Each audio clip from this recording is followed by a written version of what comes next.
golaha deegaanka ee magaalada cadiif ee xarunta gobolka Wales ayaa maalinta Khamiista ee 26 bishan March aqoonsanaya dalka Jamhuuriyadda Somaliland kadib markii ay dadaal muddo sanad ku dhow soo socday ay sameeyeen jaaliyadda Somaliland ee ku dhaqan magaaladaasi. Munaasabadda ictiraafka Cadiif ee Somaliland ayaa soconaysa 2 maalmood. Maalinta Khamiista ee 26 ee golaha deegaanku ku dhawaaqayo ictiraafka iyo maalinta Jimcaha 27 oo jaaliyaddu u sameynayso xaflad ay ku maamuusayaan xildhibaanada reer Cadiif ee ka shaqeeyay suurtagelidda aqoonsigan. Dhanka kale waxaa ka soo qaybgelaya labadan maalmood ee taariikhiga ah wafdi ka soo kicitimay Somaliland oo ay hogaaminayaan wasiirada arrimaha dibadda iyo madaxtooyada Somaliland iyo waliba madax kale oo ku sugan carigan Britain. waa markii labaad ee tan iyo intii ay xukuumaddan talada haysay uu degaan ka mid ah UK si madax bannaan u ictiraafo dalka Somaliland iyadoo ay ka horeysay munaasabadii lama ilaawaanka ahayd ee Sheffield. Si kastaba ahaatee jaaliyadda reer Somaliland ee Cadiif ayaa ka codsanaya dhammaanba shacabweynaha reer Somaliland ee UK iyo waliba Yurubta dhow inay kala soo qayb galaan dhacdadan taariikhiga ah. kala soco muuqbaahiyaha TV-ga qaranka munaasabaddan si toos ah ayaamaha inagu soo aadan. Ismaan Maxamuud, Jaamaca Telefishinka Qaranka Somaliland, London. waxaa magaalada Sheffield maanta lagu qabtay xaflad ballaaran oo lagu soo dhaweynayay ama lagu taageeray qadiyadda Somaliland halkaas oo dad fara badan isugu yimaadeen oo ka soo qayb galeen wasiiro Somaliland ka tirsan iyo waliba xildhibaanada golaha deegaanka iyo baarlamaanka ee dalka UK. haddaba dadka halkaas isugu yimid oo hadalladooda waxaa ka mid ah sida tan.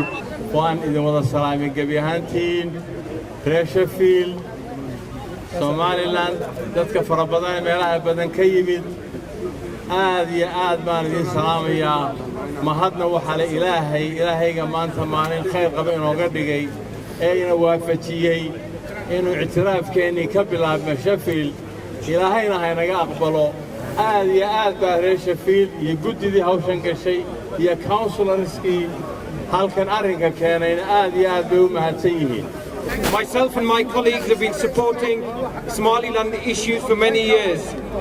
I do believe sincerely that Somaliland has made huge strides in achieving stability, peace, democracy, a civil and just society. aad iyo aad buu dareenkaygu farxad u leeyahay. xildhibaankan halkaa tan imika taagan Maxamed Macruuf ayaa initiative-kan lahaa. waa xildhibaan asalkiisu Kashmir ka soo jeeda. horay arrintan oo kale u sameeyeen isagaa soo jeediyo yiri war Somaliland ay malaasida iyadii ina magaalooyinka ka bilowdaan baa u baahan tihiin. arrinkaa waanu soo dhaweynay aad baa looga shaqeeyay. community-yada oo dhammi way ka shaqeeyeen. individualska reer Somaliland ee Sheffield degan dhammaantood qayb bay ka ahaayeen. qof aan shaqaynin, qof aan magaranaysa ka qayb qaadan. petition baa la qoray, ololaa la sameeyay, calamaa la tolay. waxaan ku yiri qof aan hawsha ka qayb qaadan ma jiro. And I am so proud the help and support I have been given from the community. The reason I am supporting the recognition of the Somaliland because you have the fundamental right, you have the ultimate power to choose how you want to live. It's not the powers of the neighboring countries or any other to impose a decisions on you.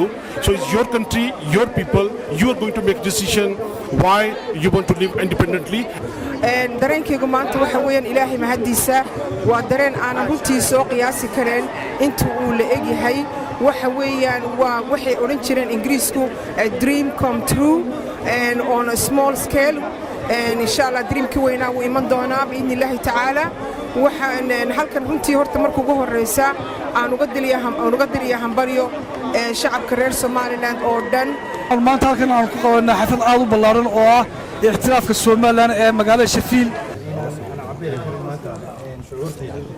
waanan really aad iyo aad baan ugu mahadin.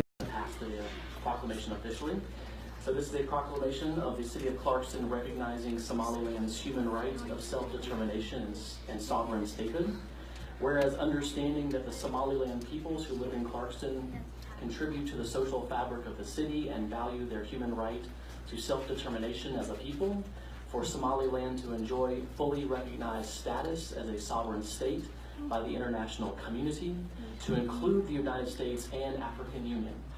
And whereas recognizing that since 1991, Somaliland has had a democratically elected government and president. In this time, there have been 5 elections and changes of president. And whereas acknowledging that because the international community has failed to recognize Somaliland's right to self-determination, and sovereign statehood, Somaliland has not been able to receive much needed international aid.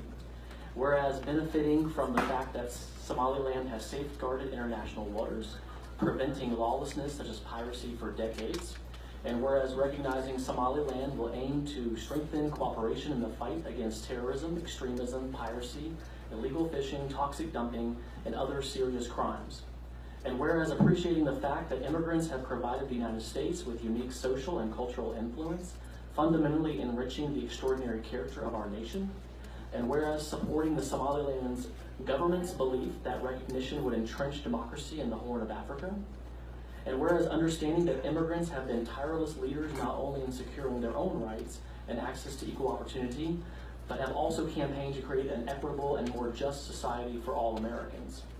And whereas believing that marketing Somaliland as a safe tourist destination, primarily cultural and ecotourism, could also emerge as an important segment of the Somaliland economy.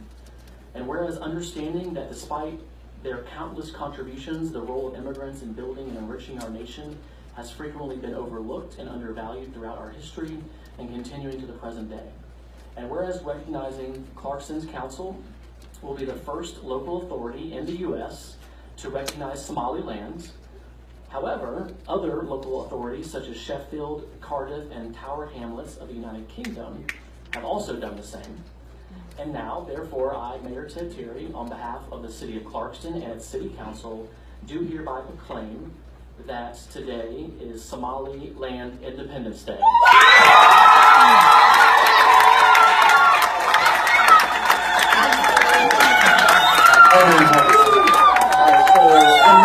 The motion hasn't passed it yet.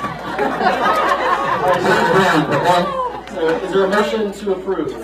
Yes, I have a motion to approve and adopt for proclamation recognizing Somaliland human rights of self-determination and a sovereign state. I second that. Second. All in favor, raise your hand, say aye.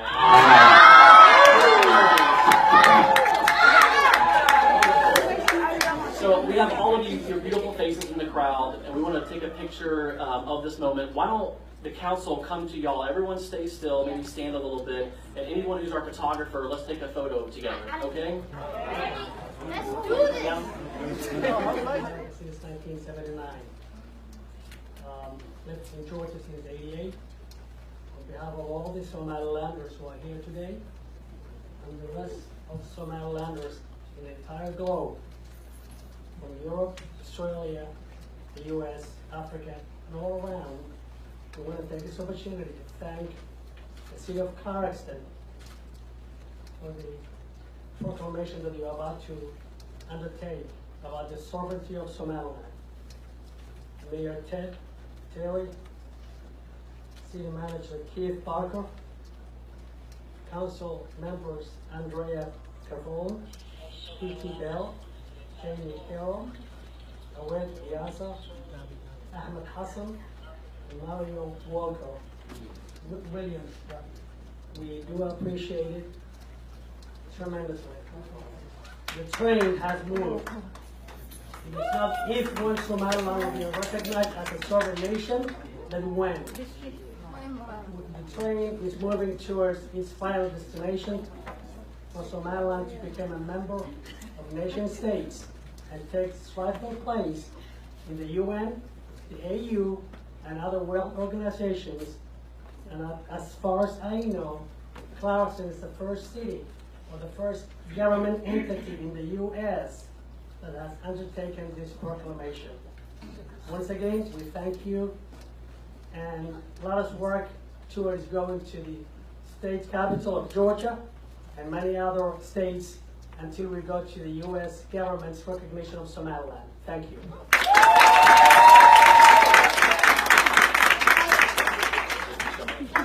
My name is Sami Abdullah. I appreciate you so much. I just want to tell you that my people of Somaliland is watching you live, even though it's early in the morning and middle of the night. It's 7 hours difference, but people are tuned to Clarkston website tonight, watching these historic events, because this is the right of the human rights, people's human rights for self-identification. And I know Mario that is important to you. But I want to thank you all and tell you this is on behalf of my government, on behalf of the Ministry of Foreign Affairs of Somaliland, and on behalf of the Diaspora Agency and all my people back home who are tuned and waiting to be seated and waiting for equity and justice to be done and for the case to be heard because they've actually fulfilled all the requirements to be a statehood. And this is really a historic event. You have no idea how this is a time in history that would be written about Clarkston as a welcoming place and a place where we feel that it's a home, and all of you are not just the mayor and the city council members, but also personal friends. So thank you.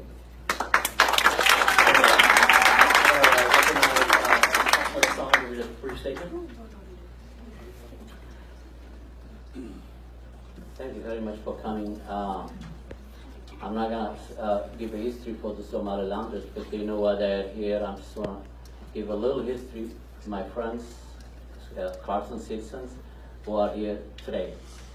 In 1960, Somaliland gained its independence from the British colony and joined with the southern Somalia who gained their independence from the Italian. They together made Somali Republic. Unfortunately, on the 1990, that government collapsed and the country went to anarchy and chaos. That's when Somaliland went back and took their independence back. Although unrecognized, the international community, Somaliland has its own flag, parliament, currency, national identity, passports, army, police, constitution, transportation, and all legal systems for government functions for 25 years. Its presidents come to power through much contest election, sometimes won with the narrowest margins, unlike many other African countries. The results are respected even though the opposition wins. After 25 years of self-governing, with a population of 3.5 million, without recognition, Somaliland people are arguably one of the most stable, peaceful, and democratic places in Horn of Africa.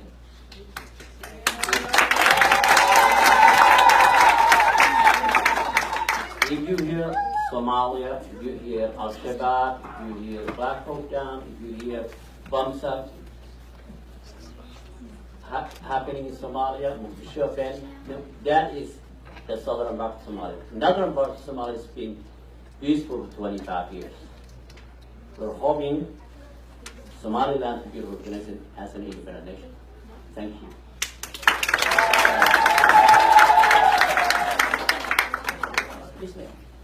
Bismillahirrahmanirrahim. Anigoo ku hadlaya afka Soomaali. Go ahead. First of all, I'm a refugee person, and I want to explain to my people for what I'm saying Somali.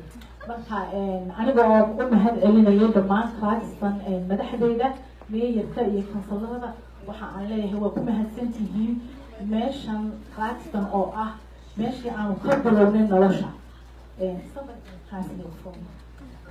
Meeshii aan ka bilownay nolosha 25 sano markii waddanka iyagu lahaa helay inuu gooni isu taago ka horna aan ka soo qaxnay waddanka koonfurta dagaaladii sokeeye ee ka dhacay Soomaaliya dhammaan oo ku fiday.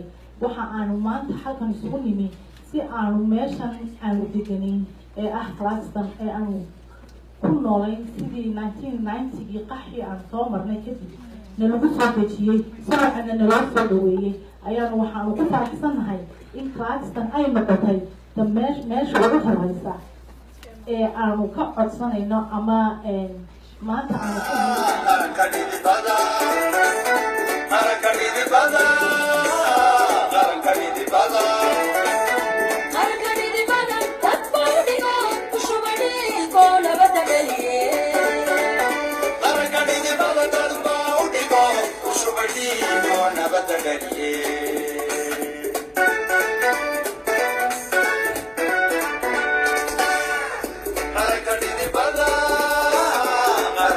Bada